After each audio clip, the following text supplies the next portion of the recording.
have to think about it. They were shouting for an encore at one of the shows, Yes. which was nice. Yeah, because we're not getting that every night. So Yeah, that's good. Which one that was? I think for me as well, each show, because predominantly the crowds obviously come to see Ensiferum, and throughout the gig seeing them warm to SKYCLAD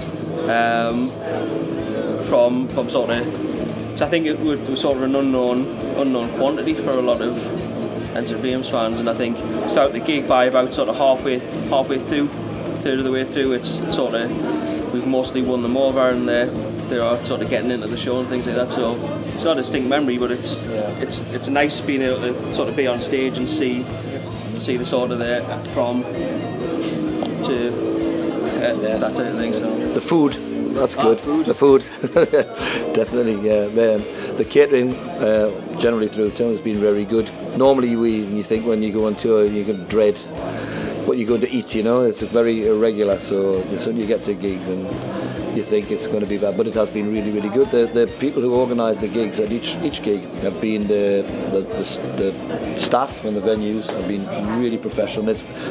It's difficult for us to say something because it's all been so easy.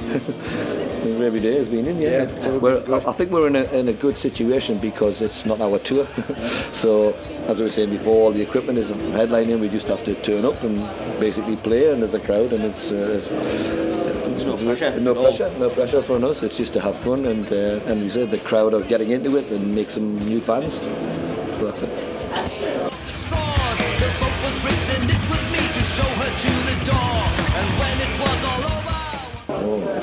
That's a long story. It changes all the time. We've had staff from the UK in the past. It's just it's the people that we meet on the way and on our journey when we were travelling and stuff, and the labels are the ones that are the most responsive to the band and the most interested in the band, and it doesn't matter to us what country they're from.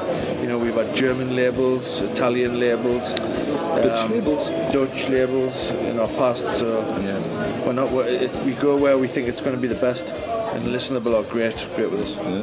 Okay.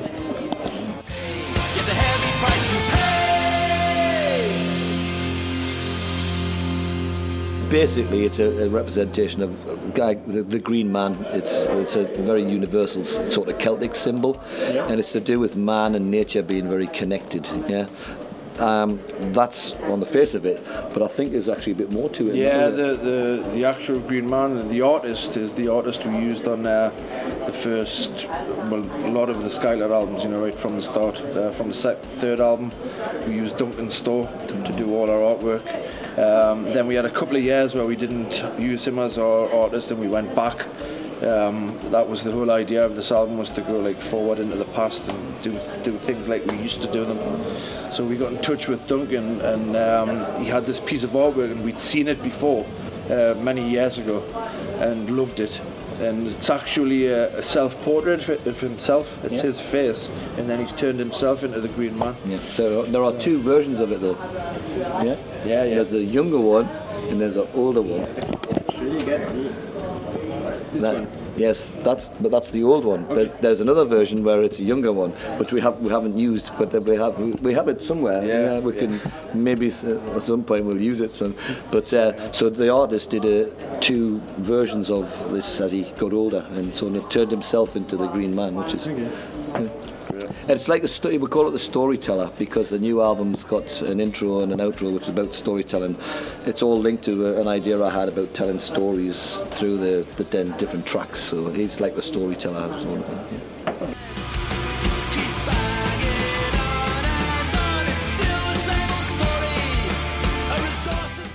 Not since then, No, why? It's just...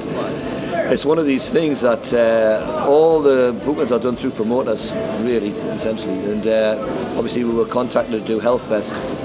And we do get some sort of requests from some people down, say, in the south of France.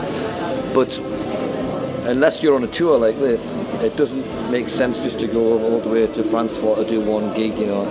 And basically it depends on the promoters. I mean, if they contact us and we're free and we can do it, then we will do it. It's not a question of us trying to pick, you know. We also needed to get a new album out before we did any touring. and we're hoping to come back and play some shows in France next year. So it's just, as I say, when the album comes out, it gets promotion, maybe people will say, oh well, we'll put them on a festival or a show or whatever, you know. So it would be nice to play Hellfest again. It would be nice to play Hellfest. They're going to invite us back, yeah, invite us back. I would like to go there again, yeah.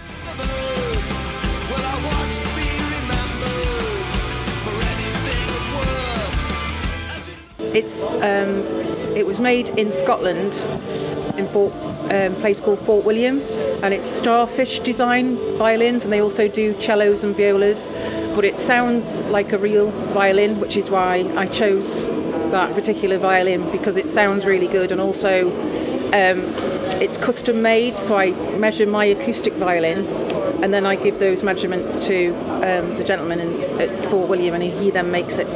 It has a pickup in it like a guitar, and it picks up the vibrations of the strings, much like it does for a guitar, and then it's put through the PA system. Yeah. It works the same way as my acoustic. It's electro-harmonic, which means that you haven't got to have microphones. With acoustic violins, a lot of time with a microphone, you have a lot of interference and a lot of feedback because the band is so loud.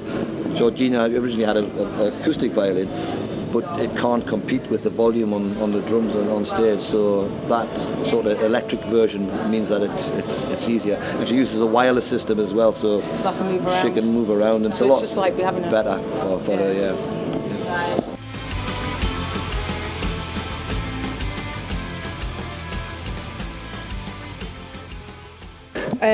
Probably some if they were still alive, Yehudi Menu and Stefan Grappelli, violinists. They would just be. I just love them to. I would just under pressure and I'd love them to see what I did. And Sophie Mutter, she's a classical violinist from Germany. So she's really amazing. So it would be lovely for her to just see, and then we could compare notes apart. Down with all the channels that the media employs, a thesaurus for breakfast and a long list of veins.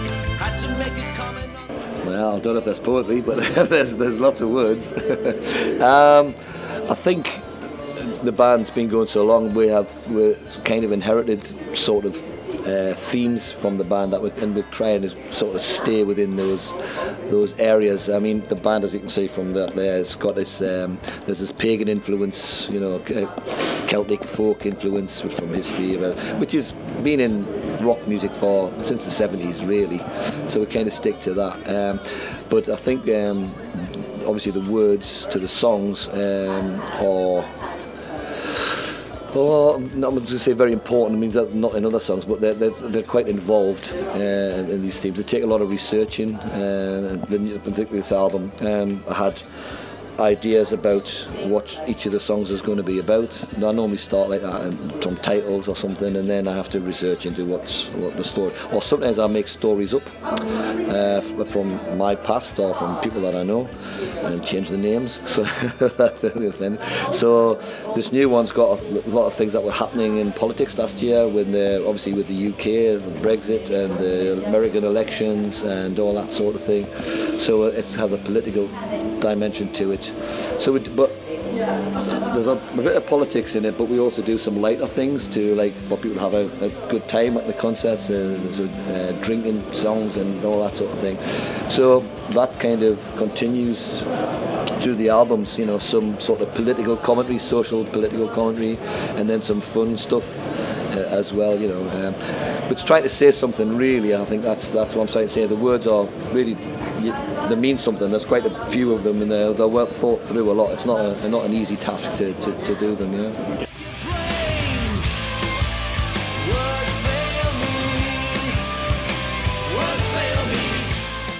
No, we're not. I mean, obviously, not more than one of the songs on there is about ecology. Again, it comes back for 20 years. We've always had this thing. It's I said about the man and nature thing, and all that sort of stuff.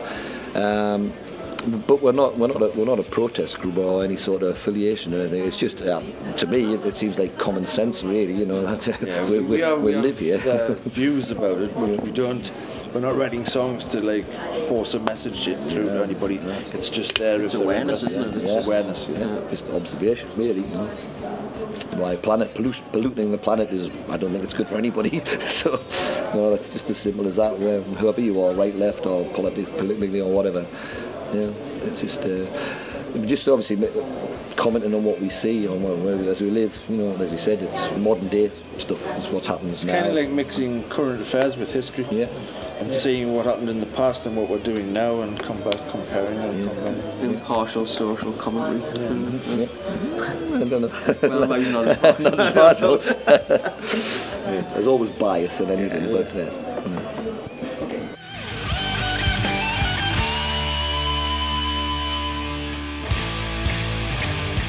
When people talk about this album as if it was about 8 years since the last album that we did, but it wasn't a conscious decision not to record something for 8 years. It just happened. You know, as I say, things came up. We played a lot of gigs, and it got to the point where, as I say, Steve said, we really should need a new album, and so we're going to make one.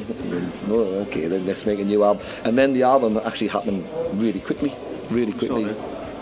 For this to make sure it happened, we sort of put the cart before the horse and booked the studio time first to make sure that we got the things written in the studio. Let's get going. Yeah.